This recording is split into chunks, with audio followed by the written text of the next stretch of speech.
La brillantez de Alan Turing y su equipo permitió descifrar el código enigma de la Alemania nazi, dando paso al amanecer de lo que hoy conocemos como inteligencia artificial.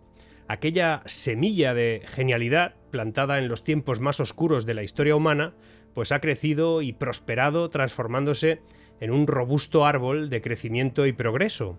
Ahora la inteligencia artificial se encuentra en la vanguardia de la revolución tecnológica, guiando avances de la medicina, la eficiencia energética, la educación, la seguridad, entre otras áreas esenciales para la vida humana.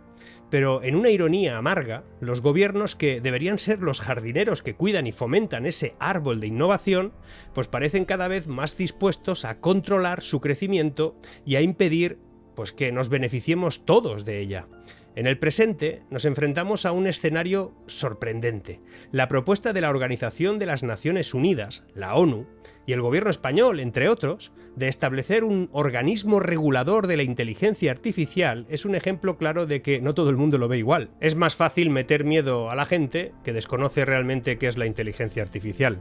Titulares advirtiendo de que va a acabar con nosotros, que puede convertirse en una especie de bomba nuclear, o que el uso de la inteligencia artificial significará una herramienta de control sobre la ciudadanía, demuestran que lo que se nos dice no es tan real como parece. Quédate, que vamos a darle la vuelta al mensaje oficial de este tipo de organismos que dicen cuidarnos, cuando en realidad solo piensan en controlarnos. Al final de este vídeo te voy a dejar un bonus track sorpresa, pero para eso deberás esperar hasta el final, ¿eh? Recuerda que yo no tengo Patreon, no acepto donaciones, por lo que el único modo de que yo sepa que valoras mi trabajo es con un like y suscribiéndote.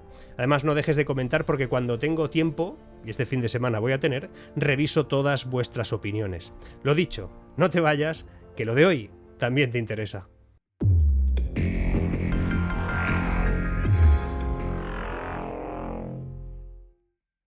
El exceso de poder gubernamental no es un fenómeno nuevo, es un hecho arraigado en la historia.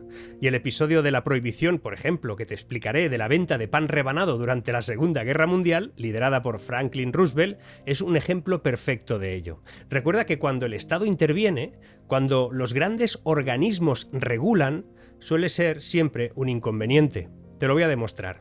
El 7 de julio se conmemora el nacimiento de Otto Roeder, en 1880, y también ese mismo día, pero en el 28, se vendió el primer pan rebanado de la máquina que él mismo inventó. El pan rebanado, una invención que se consideró como el mayor avance de la industria de panificación desde que se envolvió el pan.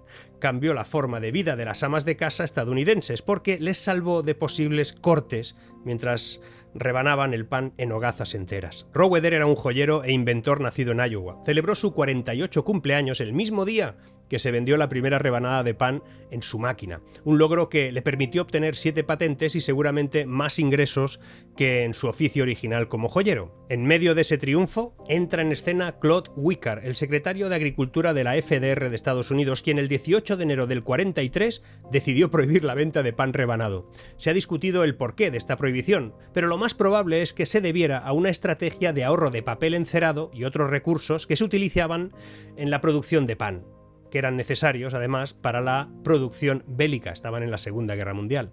Otro episodio que resalta la excentricidad de la intervención del gobierno en asuntos, por ejemplo, del trigo, es el caso de Wickar contra Filburn, en el que se discutía si el gobierno federal tenía potestad para regular la producción de trigo de ese agricultor de Ohio, Roscoe Filburn, y eso lo hacían bajo la cláusula de comercio interestatal de la Constitución, a pesar de que el trigo cultivado pues no entraba en el comercio interestatal, ya que era para consumo propio.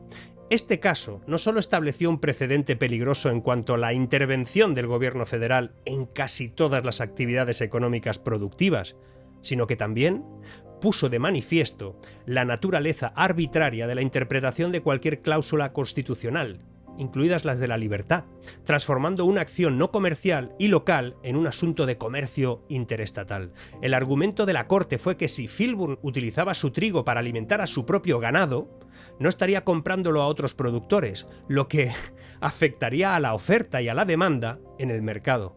de locos. Esto pone de manifiesto la ampliación sin precedentes de los poderes del gobierno federal por aquel entonces, donde cualquier actividad podía ser considerada como comercio interestatal. Esa interpretación flexiblemente amplia de la cláusula de comercio, que inicialmente fue diseñada para regular el comercio a través de las fronteras estatales, dejó una puerta abierta para que el gobierno federal interviniera en cualquier actividad humana. El libro The Dirty Dozen, How 12 Supreme Court Cases Radically Expanded Government and Eroded Freedom, escrito por William Miller y Robert Levy, resalta ese caso, te lo recomiendo, Wicar versus Fillmore, como uno de los 12 casos que ampliaron radicalmente los poderes del gobierno y erosionaron la libertad. La interpretación elástica de la cláusula de comercio ha permitido al gobierno federal durante mucho tiempo alcanzar una gran cantidad de poder sobre casi todas las actividades, incluso las que no son comerciales, y ahí está la clave, transformando la vida diaria en un asunto regulado por el gobierno. Ahora, la inteligencia artificial ha revolucionado el mundo tal y como lo conocemos. Por eso, su rápida evolución y adopción han llevado a organizaciones como la ONU, que te decía, a proponer la creación de un organismo regulador para la inteligencia artificial. El secretario general de la ONU, Antonio Guterres, ha sugerido que este organismo podría tomar inspiración de entidades como la Organización de Aviación Civil, la Organización Internacional de Energía Atómica o el Panel Intergubernamental del Cambio Climático. El organismo propuesto por Guterres estaría compuesto por el sector privado, la sociedad civil, científicos independientes y aquellos que estén liderando la innovación en el campo de la inteligencia artificial, vamos, quien ellos consideren. Este enfoque multidisciplinario permitiría una visión más completa y equilibrada de la inteligencia artificial, dice, y así considerarían sus múltiples facetas y posibles aplicaciones. La ONU asegura que hay que parar a la inteligencia artificial porque tiene un potencial de amplificar sesgos, reforzar radicalismos y propiciar, ojo con esto, nuevos niveles de potenciación de mensajes contrarios a la verdad y a la lógica en el mundo actual. En el Reino Unido, la Agencia Nacional del Crimen, NCA, ha advertido que el rápido avance de la inteligencia artificial va a exacerbar la delincuencia en general. Según la NCA, el 1,6% de la población adulta, uno de cada 50 hombres, podría representar un riesgo sexual por la inteligencia artificial. Graham Biggar, director general de la NCA, ha instado recientemente a las fuerzas del orden a mantenerse a la vanguardia de las nuevas tecnologías para establecer una asociación estratégica más efectiva con las empresas de tecnología y proceder al control y regulación de quién y cómo puede usar la inteligencia artificial. ¿Quién y cómo? La propuesta de la ONU de gobernar la inteligencia artificial es un paso importante hacia la regulación de esta tecnología emergente. Sin embargo, también plantea preguntas sobre cómo se puede lograr esto de manera efectiva, dada la naturaleza global y constante evolución de la propia inteligencia artificial. Yo no niego que es crucial encontrar un equilibrio entre aprovechar sus beneficios y mitigar sus riesgos, pero no creo que la ONU, la NCA, la Unión Europea, el Banco Central Europeo, la FMI, Davos y los gobiernos deban ser quienes marquen qué y quién debe hacer eso. Pero queda esperanza, porque no todos los gobiernos del mundo han adoptado la misma actitud restrictiva hacia la inteligencia artificial. El presidente de El Salvador, Nayib Bukele, ha anunciado una propuesta revolucionaria para eliminar todos los impuestos sobre las innovaciones tecnológicas. Este es un movimiento audaz que está destinado a fomentar el desarrollo de la inteligencia artificial en su país, con un enfoque en áreas de programación, software, codificación, desarrollo de aplicaciones y fabricación de hardware, de computación y comunicaciones. El enfoque de Bukele es un claro contraste con la visión más restrictiva de la ONU y, por ejemplo, del gobierno español. En lugar de intentar controlar o restringir la inteligencia artificial, Bukele busca fomentar su desarrollo y exploración. Este es un camino que otros gobiernos deberían considerar. En lugar de caer en la trampa del control y la restricción, deberíamos buscar formas de promover el uso seguro y ético de la inteligencia artificial.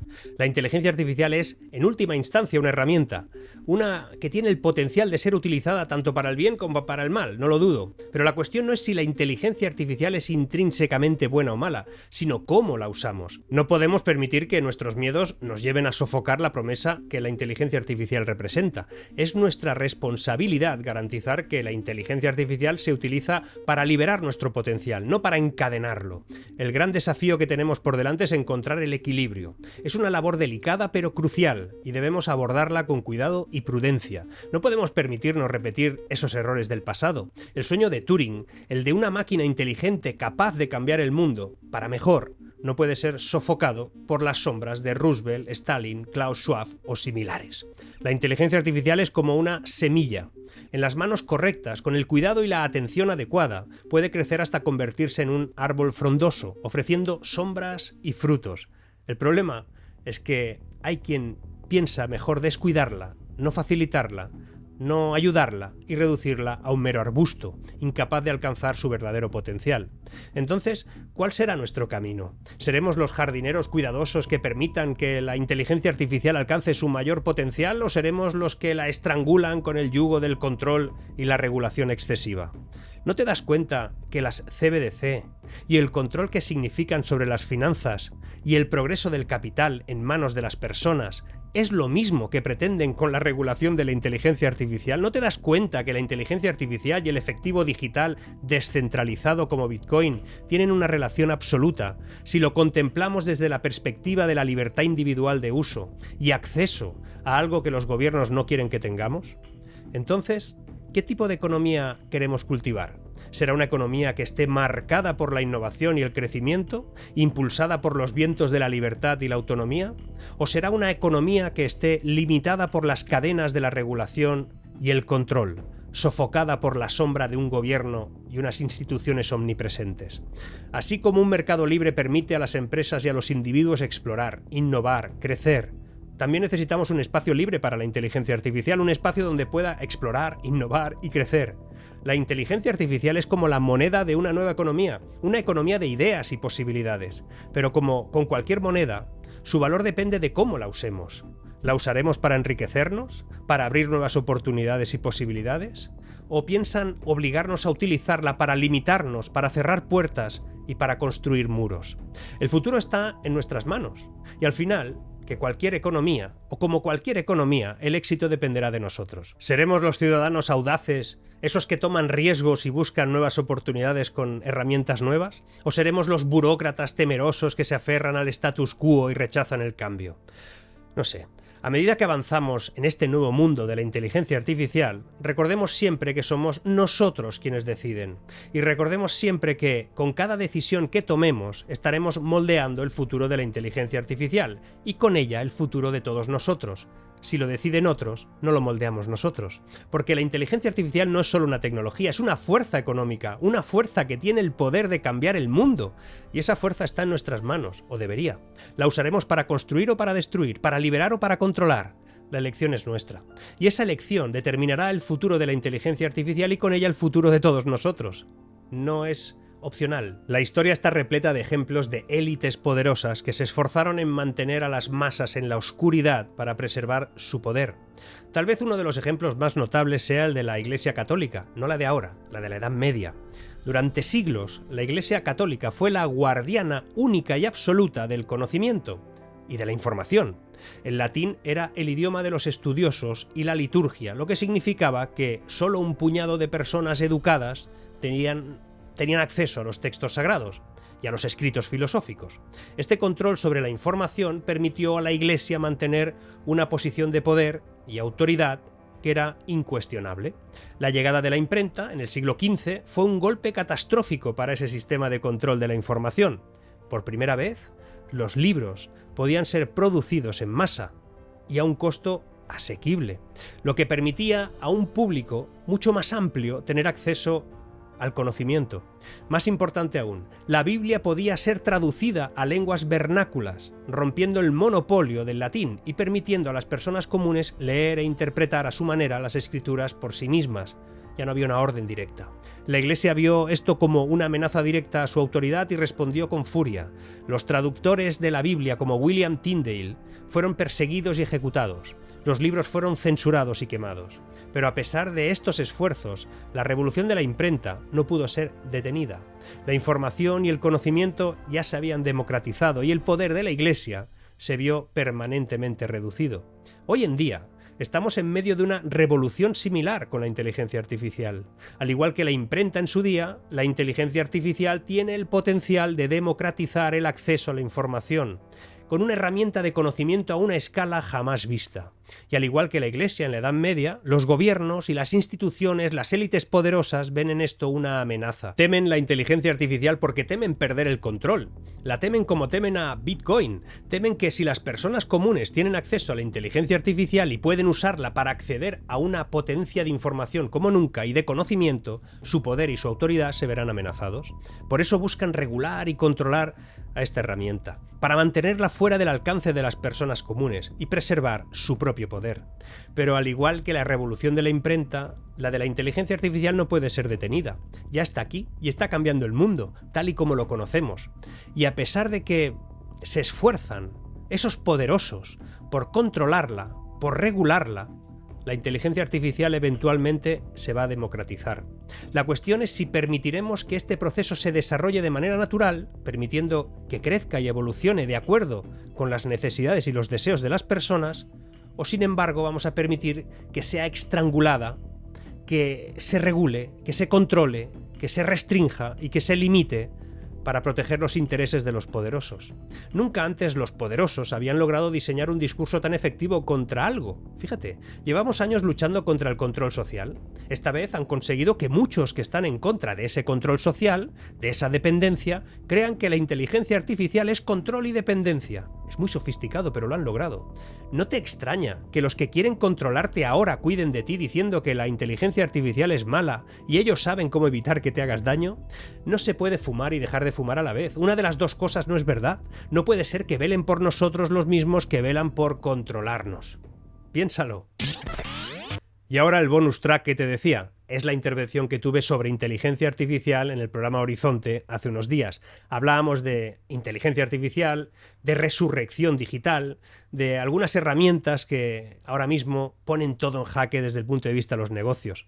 De negocios que estaban muy asentados. Incluso hay un fragmento en el que comento algo sobre un experimento que se hizo con una madre que se reencontraba con su hija fallecida de 9 años en un programa de televisión en Corea del Sur. Se le pusieron unas gafas de realidad virtual, se desarrolló artificialmente a su hija, muy próxima en aspecto, su voz, sus movimientos, y lo que sucedió te lo explico en esa intervención que tuve en Horizonte. Nos vemos en breve. De nuevo te digo que seguimos. El gran Marc Vidal, oyéndola, me dice algo, ¿no? Dice, ¿tuviste algún lío, no? En Honduras, o sea, estabas... Porque básicamente es por lo que estoy viendo en las imágenes, ¿no? Esos personajes. Sí, sí. En Honduras, al salir una vez a las 4:30 de la mañana de un hotel en Tegucigalpa para ir al aeropuerto, el chofer, en un momento determinado, cuando yo estaba medio dormido, me dice, nos cayeron. Nos cayeron. Nos cayeron quiere decir que habían parado 2 furgones delante nuestro, salieron unos tipos con pistola y yo pensé que venían a por el europeo a secuestrarlo, pensé que de esa ya no salía, pensé todo lo que podía solucionar a partir de ahí porque me quedaba poco tiempo, y se quedaron mirando y se fueron. Pero, o sea, eso lo tenía que vivir alguien ese día. O sea, alguien tuvo que vivir esa situación. ¿Sabes por qué renunciaron? Hacían secuestros express o secuestros no sé para cuánto tiempo, pero la cuestión es que yo no era ese día. Decirle a mi madre y a mi padre que estarán viendo que tranquilos, que siempre voy con acompañantes. No lo sabían. Esto fue un tema puntual. No lo sabían. ¿Cómo le dices algo así a tal a un periodista como yo? Claro, es que me está diciendo, Marc, joder, es que yo tuve un problema con estos tíos y casi me finiquitan, ¿no? Mira, vamos a escuchar una canción, Camilo, Paloma, por favor, ponérmela. David Guetta, que dice que ha clonado a Eminem directamente. Vamos a escuchar. A ver si suena. La pregunta es, ¿la canción del verano será no humana?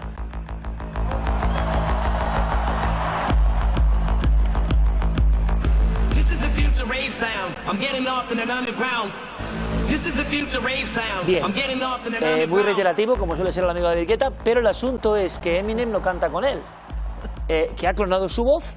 Así es. Nunca dijo estas cosas, sino que la inteligencia artificial le hizo decirlas. Y David Guetta decía además que... Podéis ponerme un poco más de canción, porque esto se nos ha quedado como una cosa un poco extraña. Está todo el mundo ya como si estuviera en Ibiza ahora mismo. Pónmela un poco más, Camilo, hombre. Pónmela un poco más, pónmela un poco más. Dice, tardé menos de una hora. Tengo que pillarle yo esto el truco, ¿eh? Menos de una hora. Pero ¿solo es este rato lo que dice? Bueno, muy... Claro, es que tienes que escucharlo tal como lo escucha la gente en los sitios. Ayer actuó en Ibiza, que supongo que... Lo más gracioso es que este hombre ha dicho que lo ha hecho. Pero ¿cuántos lo habrán hecho y no lo han dicho? Bueno, Marc decía, no lo distingues del artista. El artista que quieren ustedes. No lo distingues diciendo lo que tú quieras. Y no pasa nada. O sea, aquí hay como dos escenarios de debate, ¿no? Uno sería que esto pues pone en juego el mundo de las discográficas. Oye, pues lo siento mucho, como cualquier otro negocio, que la tecnología es disruptiva. Todo se pone en juego ahora mismo, ¿no? Aquí todo. De hecho, cuando empiecen es como lo que se quejaban de Amazon. No, mismo, es que no se puede. De Amazon yo sigo... y de las imprentas en su día. O sea, aquí la tecnología lo cambia todo. Y la segunda es si cualquiera puede utilizar la voz de cualquiera. O sea, eso es otra historia, ¿no? Claro. Son los derechos. E incluso cuando hablamos en cosas mucho más serias, ¿no? La imagen. Cuando una persona ha dejado por escrito que está en contra de la guerra de Vietnam y luego con tu cara se hace una película en la que eres un soldado en Vietnam. Eso le pasó a James Dean. ¿Le pasó a James Dean? Claro, se hizo una película 60 años después de su muerte con su cara en el Vietnam. Entonces hablo de resurrección, el regreso de los difuntos digitales. Exacto. Sí. ¿Qué te parece? ¿Hacia dónde nos va a llevar esto? ¿Qué posibilidades hay?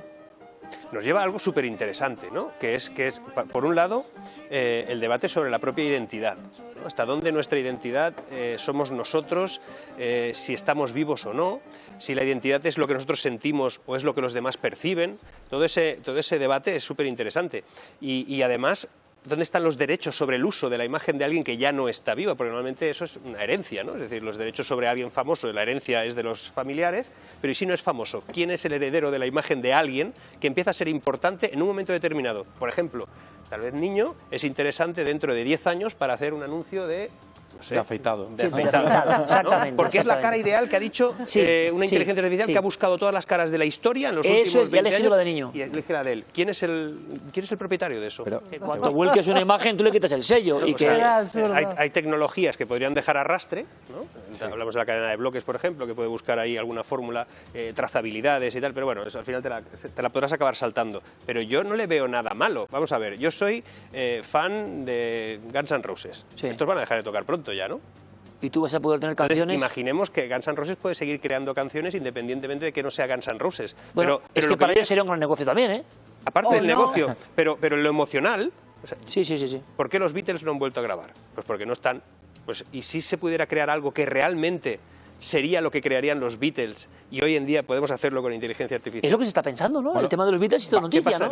Probablemente por la novedad incluso, pero yo es que realmente lo considero interesante. Otra cosa es que habrá el debate sobre si eso es o no es realmente los Beatles, pero al final el disfrute de los Beatles lo vas a poder derivar en el tiempo infinitamente. Tú eres totalmente integrado, ¿no? Es decir, en el sentido de que apocalíptico poco. Esto es imparable, además. Porque siempre ha sido así. Pero, claro. O sea, yo cada vez que escucho... Yo soy igual en ese aspecto, regulación, yo también. Limitación, yo también. Miedo, porque fundamentalmente la tecnología es la que nos va a salvar de todas las cosas malas que tenemos, no es la que va a traer las cosas malas. Lo que pasa es que la tecnología aporta cosas malas que deberíamos de buscar la fórmula de que no invadiera el espacio. Pero es imparable. Pero si la paras, es posible que solo se quede lo malo y no aparezca lo bueno. Y eso es lo que yo temo, que al final, cada vez que el ser humano es así, cuando algo no lo conoce muy bien, le tiene miedo. Y como le tiene miedo, le tiene rechazo y al final lo intenta localizar en un espacio concreto. Bueno, con la inteligencia artificial está pasando ya esto. La están ubicando en un lugar de control, cuando la inteligencia artificial en cualquier momento hará sí y sobrepasará los límites. El problema es lo que decía también un poco Ángel, que es, en el caso de los cantantes, ¿quién va a cobrar los royalties? Porque es tu voz.